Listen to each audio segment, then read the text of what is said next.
them in the surroundings of Islamabad. If you start exploring Islamabad and go towards the Shaladitta caves, or you go towards Margala Hills, you can find Buddhist stupas there, which actually tell us how rich our culture and tradition is. I come from a constituency where I represent 70,000 Christian voters. The only thing wrong with this country is the perception.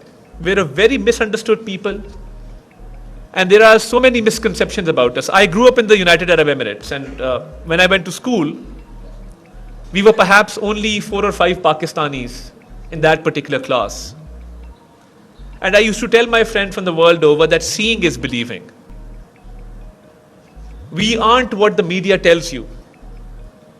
Our country is nothing like what the Western media portrays, especially.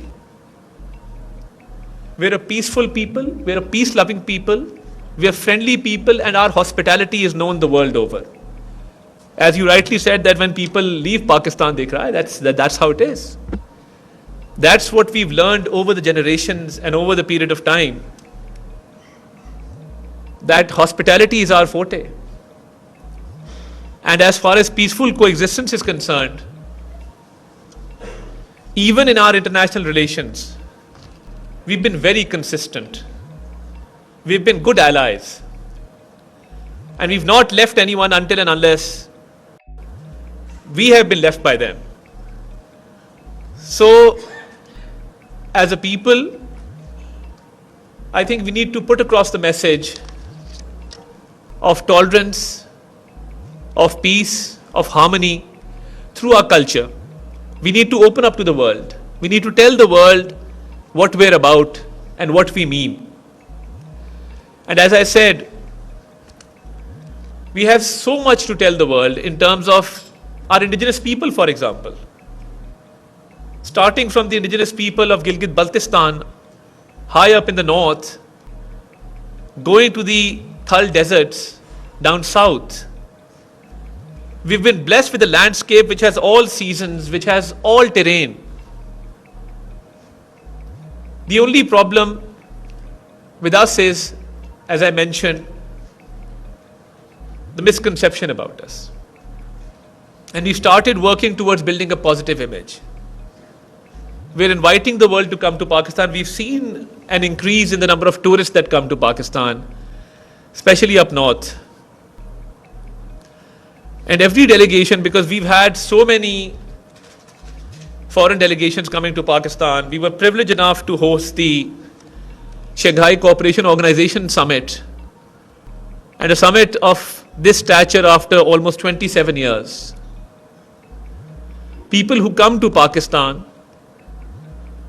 they leave with good memories, they leave with fond memories, and their perception about Pakistan, it takes a 180-degree turn from what they believed and what they believed after seeing, because seeing is believing.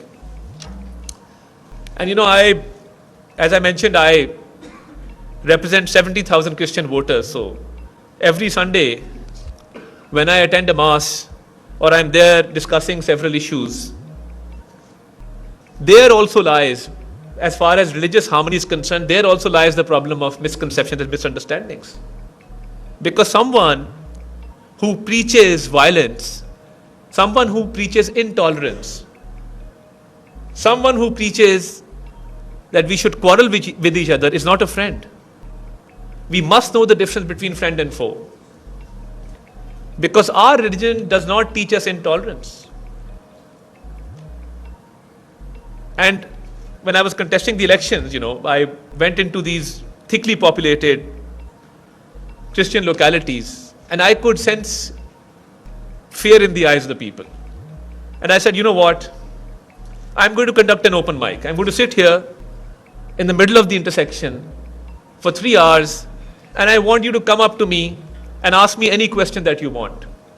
You see, dialogue is the way forward. Opening up is the way forward. Talking is the way forward. And wasn't easy. I had to face very tough questions.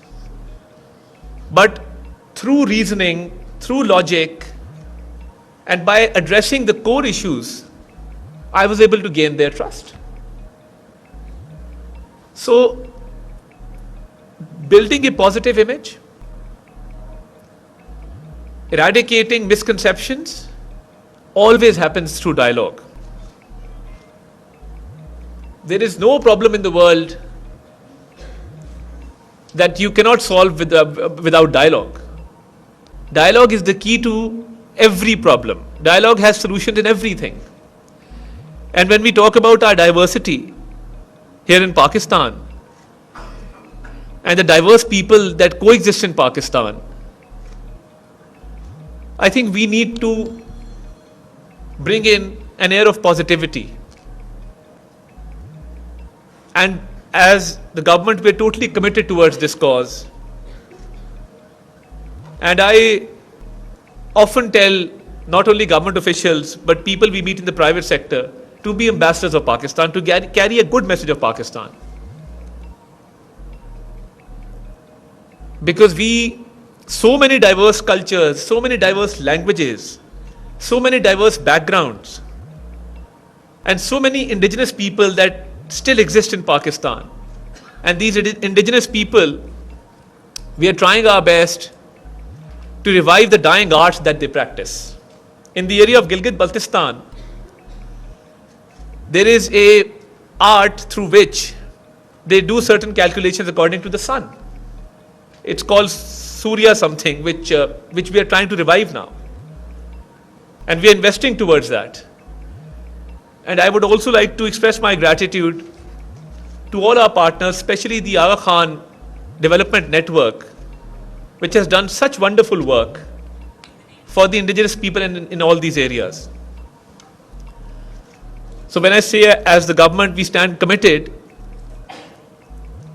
wherever we've gone the world over, we've seen immense respect for Pakistan. The emphasis needs to be on portraying and amplifying this message, because you see, we are living in a very polarized environment.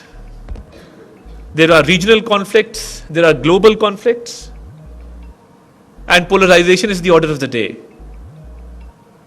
But when it comes to national interest, when it comes to the culture of the country, when it comes to portraying a soft image of the country, I think this is something that we can come to common grounds on.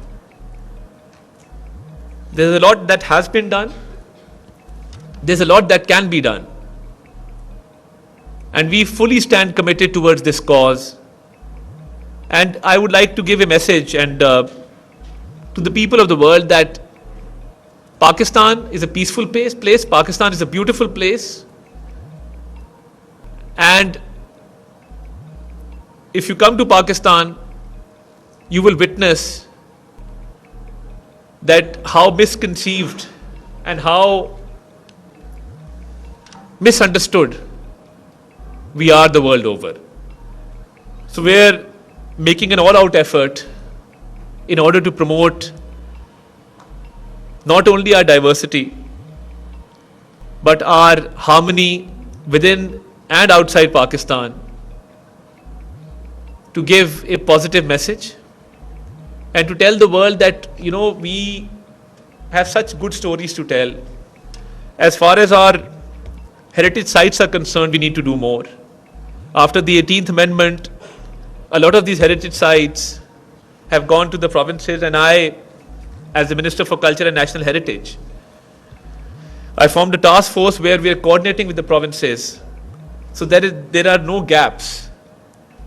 And we can not only look after these heritage sites, but we can open them up for the world to see.